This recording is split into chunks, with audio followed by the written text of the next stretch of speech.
Lesson, lesson, lesson plan, lesson. You gotta be kidding me. This is not happening to me again. Well, joke's on them. I came prepared. Lumos. Oh yeah. People laughed at my nerd power, but who's laughing now? Merlin's beard.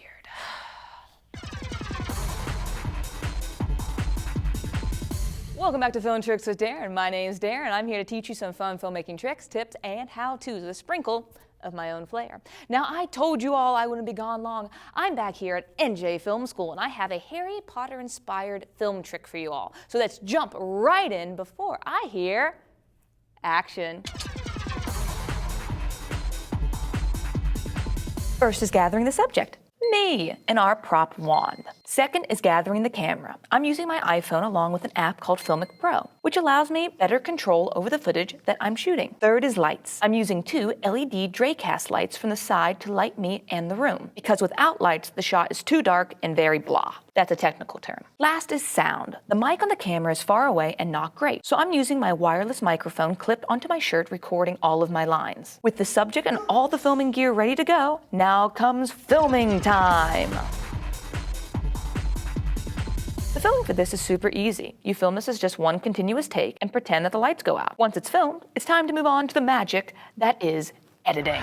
I edit on Final Cut Pro X. But you can take these editing tricks and tips and apply them to almost any editing software. Grab the clip and place it down into the timeline. Now, to make the room dark, I'm going to go over to my generators on the upper left corner. Final Cut Pro includes a number of video clips that you can use to add to your video. I'm going to grab something called Custom. This is a custom black. I'm going to select and drag it on top of my acting clip. This is too dark and I can't see my acting. I want the black to be slightly transparent. So I'm going to go over to the top right and select Video Inspector. The Video Inspector allows me to change settings and tweak any effects I'm adding to the video. I'm going to go over to opacity and change it from 100% to 90%. This way it adds darkness to the video, but I can still see the acting. Now comes the effects to make the wand tip glow. I'm going to use 2 effects. First is a shape mask. I'm going to go to my video effects folder on the bottom right and grab the effect. This will make the middle of the circle completely lit, but leaves the rest of the room nice and dark. I'm going to resize and feather how far I want the light to reach. Then comes keyframing. Keyframing is animating an image or an effect with a beginning point and an end point, and having it change over time to a different form. You can change position, color, size, or combo of all. I'm going to keyframe the position of the shape mask to move with the wand. I'm going to place my playhead at the start of the effect, then go into the inspector to the shape mask. Scroll down a little in the effect to transform. Hit the drop down arrow, then go to position and click the little diamond on the right. It will change gold. Play the clip forward a little bit and drag the effect so it stays with the tip of the wand. Do this for the whole length of the video,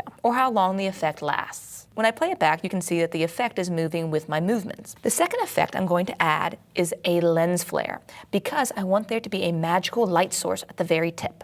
Back into the generators, I'm going to add and place it on top of custom. Now, like before, it's going to hide everything under it, but I don't want to change the opacity for this. I'm actually going to change how the computer understands light, shadows, and color. Back in the inspector, I'm going to change the blend mode from normal to add. Next, I'm going to resize and keyframe the lens flare to move with the wand as well. And since I don't want the effect to be on the whole time, I'm going to blade the clip into 2 at the moment I say the spell, then delete the effect from the first custom. I want to fade the effect in, not just pop on, so I'm going to add a simple transition to the beginning of the lens flare and the custom black. Last is adding sound effects that fit the video. With your video looking wicked, you're done. I hope you've learned something cool and inspiring to go out and make your own version of this. Thank you all so very much for continuing to support the channel. Please remember to like, comment, and subscribe, and don't forget to hit that notification bell. As always, everyone, I will see you next time, and remember, keep filming.